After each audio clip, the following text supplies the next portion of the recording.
palatandaan ng healthy na superworms, napakakintab at bilog yung katawan. Yan, dapat makintab talaga sila. Yan. May mga beetle na ako sa umpisa. Yan.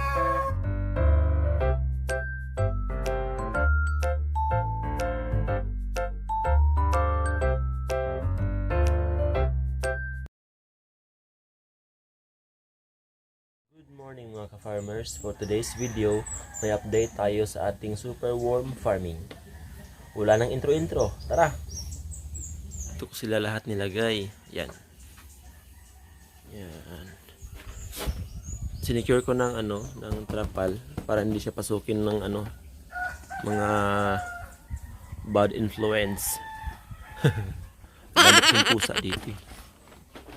Yan. Buksan natin. Ay.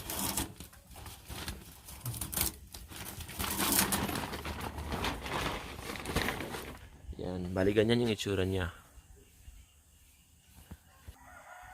Yan.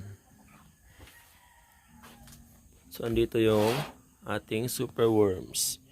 So, sa nakita niyo sa aking mga nakaraang video, nilagay ko sila dito. Bali, ito lahat-lahat 460 pieces. Yan, pakita ko lang. Yan, oh. Nag-transform na yung isa. Ayaw mag-focus. Wait lang. Yan.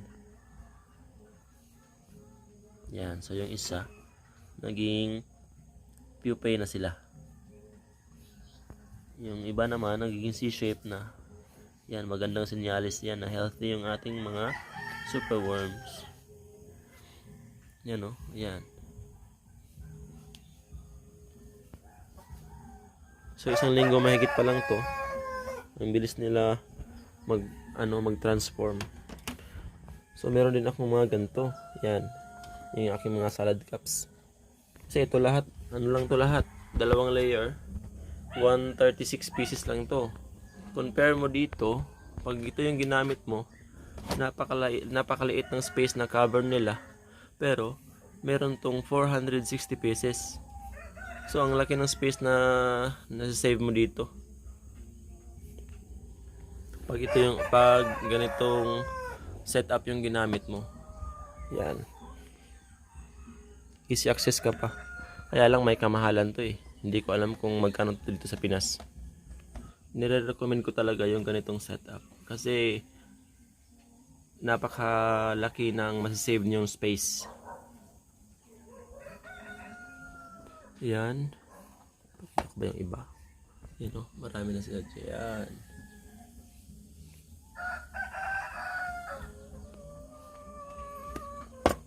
So, isang ganito, kaya niyang ng 30 pieces. Yung isang ganito lang.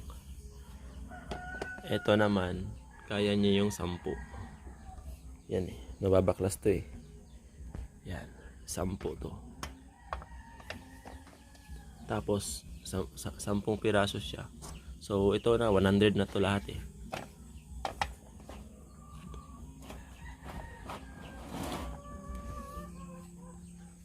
Balik lang natin. Yan. Tapos, at ito naman yung ating mga pupae. Yan.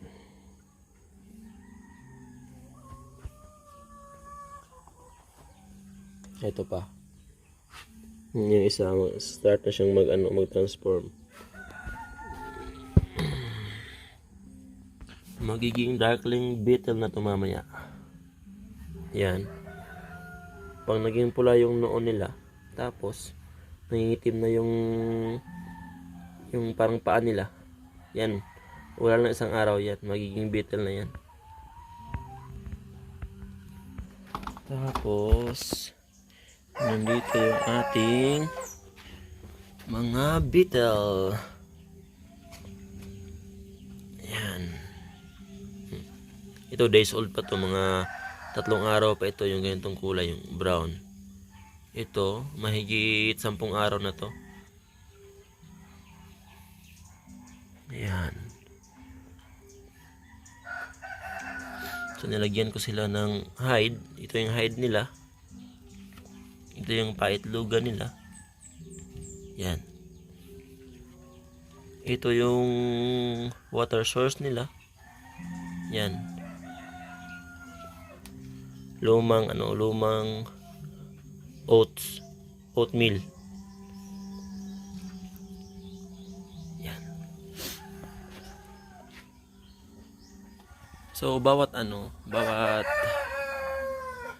breeders ng superworms, iba-iba yung style nila. Nire-respeto ko yung mga yung iba-ibang style ng mga breeders ng superworms. Kasi nagbe-breed ka ng superworms, dapat dapat gusto mo yung ginagawa mo. So hindi tayo pwedeng maghusga sa kanila na dapat ganito yung gawin nyo, hindi.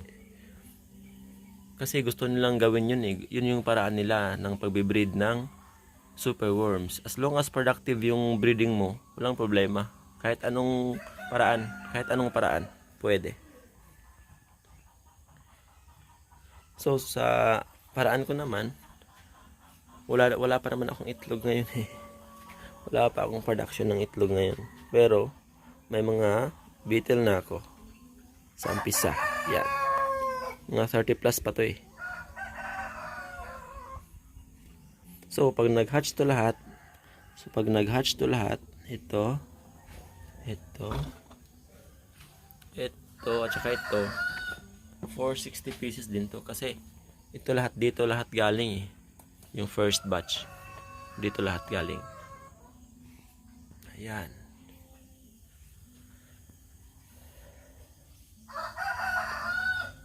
So yung mahalaga lang sa beetle, may hides talaga sila. Ayan. Mahalaga talaga yung hides kasi napapansin nyo, hindi sila lumalabas. Tapos ganito din, mahalaga din to kasi ito yung itlogan nila. Dito sila nangingitlog. Wala pa naman kasi 10 days pa lang sila mahigit eh. Next week siguro meron na tayong itlog na makikita sa next update ng ating video. Yan, kung nagsisimula ka lang naman, okay na yan. Okay na din to. Yung ganyan, salad cups. Kaya meron kayo nakita bote ng Yakult. Mainam din yun gawin. Basta mas-separate lang talaga sila. So yung ginagawa ko bago sila i-transfer dito, bago ko sila ihiwalay isa-isa, binubusog ko muna sila. Dapat yung superworms na sinesegregate mo, dapat busog lahat yun. Yan, example ng healthy na superworms, napakakintab, tapos napakabilog ng katawan. May kita mo sa tiyan nila. Ayan. Yan, sa tiyan nila, dapat napakabilog niyan. Dapat walang flat yan, dapat bilog talaga yung katawan nila. Yan, super taba, super lusog. Ito yung mga ideal talaga na ginagawang superworm beetle. Kung healthy yung superworms mo, syempre healthy din yung kalalabasan niya. Healthy din yung superworm beetles natin. So bago ko sila isa-isa, binubusog ko talaga sila. Magiging C-shape sila, busog pa sila. Kaya healthy yung magiging beetles natin. So kung may magtatanong kung saan ko to binili lahat, sa ibang bansa ko po ito binili. Sa Japan po, sa Yakuen Shop. 100 yen ito isa. Equivalent sa ating pera, mga 40 pesos. Mga 40 pesos. Yan. 1, 2, 3, 4, 5, 6, 7, 8, 9, 10, 11, 12, 13, 23. So, yung investment ko dito, 2,300 yen. Equivalent yan sa mga 1,000 din. So, ito naman, papalitan ko siya ng substrate. Kasi ito, puro ipot na nila to eh. Wala nang pagkain dyan.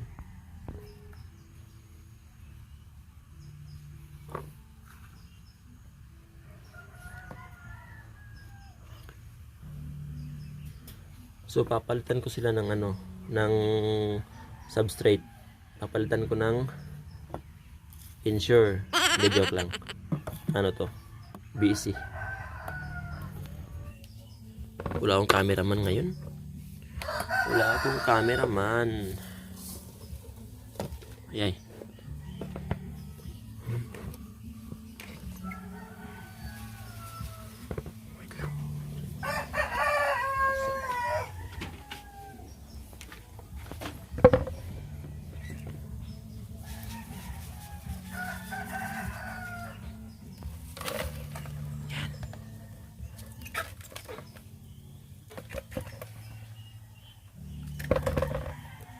Hirap pag walang tripod.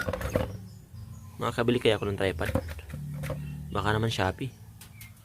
Baka naman Shopee. Yan. Ulit.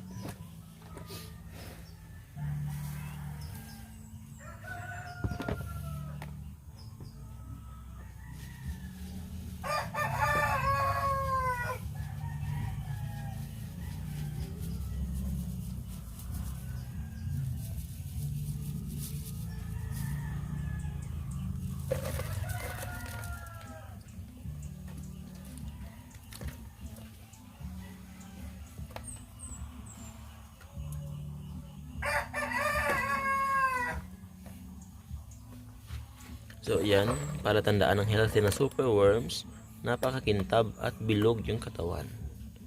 Yan, dapat makintab talaga sila. Yan.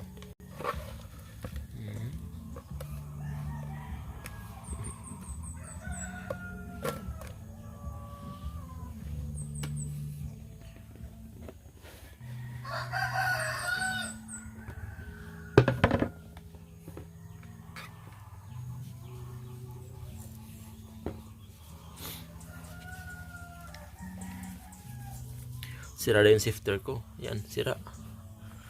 Ay, baka naman Shopee. Laki na ng utang mo sa akin.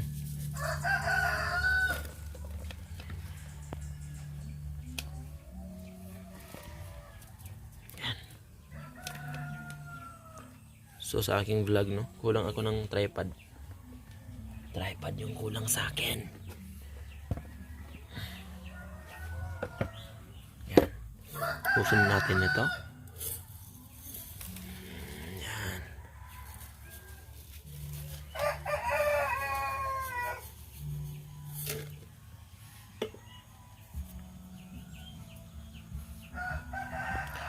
So yung ano, yung ating yung adults na superworms, hindi na siya masyadong hindi na sila masyadong matakaw sa pagkain. Yung mission nila ngayon, maging beetle na sila. Kaya lang, hindi sila naging beetle pag hindi sila sinesegregate isa-isa. Yan. Kaya kung napapansin nyo sa mga mayroong mga ganito, hindi na sila lumulublob dun sa ibaba. Paikot-ikot na lang sila sa gilid. Ibig sabihin nun, pag paikot-ikot sila sa gilid, gusto na nilang mapag-isa. Gusto na nilang humanap ng lugar kung saan mag-isa sila, tapos magta-transform na. Mamaya pakainin ko to ng kalabasa. Kaya lang, naubusan ako ng kalabasa eh. Wala, yan, no choice ako dito. Pero hindi talaga ako nag-ano sa kanila ng ganito. Pag no choice lang talaga. Kasi wala akong kalabasa na nakita kanina eh. So ayan yung update ng ating superworm farming. Yan, isang setup. Yan, lahat. So kung yung gustong gumaya nito, yan. Marami to sa Shopee. Jewelry organizer box. Search nyo lang.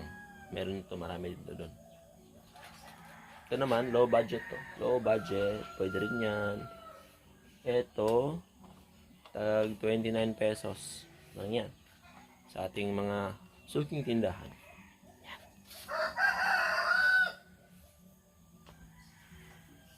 So, abangan nyo rin yung mga susunod ko na mga videos about dito at sa aking farm. Yan. Maraming salamat po.